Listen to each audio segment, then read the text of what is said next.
Hello everyone, welcome to Tommy's Tuesday teaser. Um, okay, let's start off. I've got my cup of black tea, must have that. Now then, next to the garage is a vehicle lift that was made by Matchbox. From what I understand, they're quite rare. I bought this one years ago, and yeah, I'd like to show you working, but you'll see my big ugly hand in the way. But this actually lifts the vehicle up. You pull a lever and the vehicle comes up. So it's just like a real vehicle lift. And then, as you can see, there's a jack under the car. There's Jaguar Mark II they're working on. So my teaser today is who can identify the vehicles on these car transporters. Okay. Now, the bottom three here, I wouldn't expect anyone to try and identify those. So I'll tell you, the first one, the white one with the black stripe, is an AC Cobra. The second one, the red one, is a Morris 8. And the third one, the green one, is an MGTC. Okay.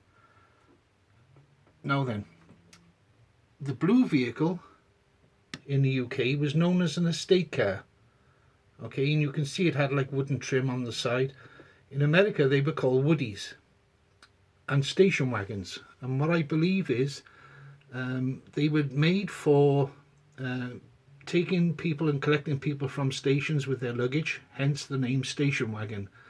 Where shooting brake comes in, I'm not sure. I've heard that them being referred to as shooting brakes as well. So the second car is the famous Morris 1000 Traveller. So this was the English version of a woody. The actual framework is actual wood that has a habit of rotting, and there's companies now who are reproducing these wooden components so that people can restore the cars, and they're incredible. Okay, so I'd like Alberto from Lowell Pepper Diecast to try and identify these vehicles. He has an amazing collection of diecast cars of various scales. So Alberto, my friend, if you're watching this, have a go at identifying these cars. You may not have seen them in Italy or in Europe, but I'm sure you have a lot of these in your collection. You have so many fine vehicles. What I will say is there's an American connection between all the vehicles on the first two transporters and also on the top of the third one. Okay, so that's a bit of a clue. There's an American connection. Right, so let's see this going around. There's also a new subscriber to my channel called Dave's Diecast. I believe he's from the States. So Dave, if you're watching this, it'd be interesting to see if you can identify these as well. I watched Dave's videos the other day. He has a huge collection of diecast vehicles.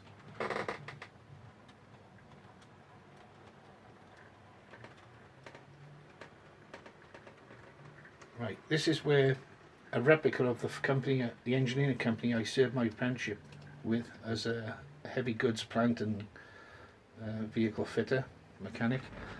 And it's not the exact copy, but this crane is a very close copy of a crane made in Lima, Ohio in 1941. It had a V8 petrol engine. I'd been there about 2 years, and the boss decided it was using far too much petrol, so we put a 6-cylinder Gardner engine in it, diesel. So I used to love working on these old machines and things, and also we had the company cars, so I worked on a wide variety of vehicles up until about 1978-79. So here we see the train running through the station.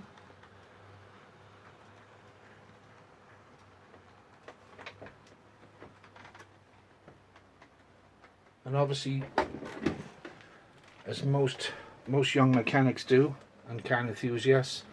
I spent hours and hours modifying my cars, changing engines, gearboxes, making them perform better without telling the insurance company.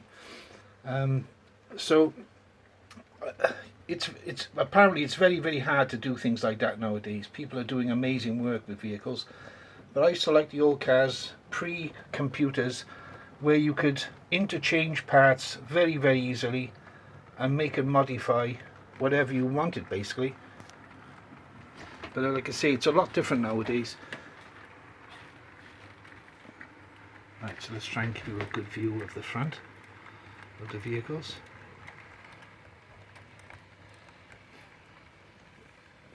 This green vehicle was the first car that my family had. That was a 1957 vehicle. I was born in 53, so I was 3 years old when we had this. Okay, so thanks for watching. Please comment, let me know if you can identify these vehicles. Thanks for watching. Bye now.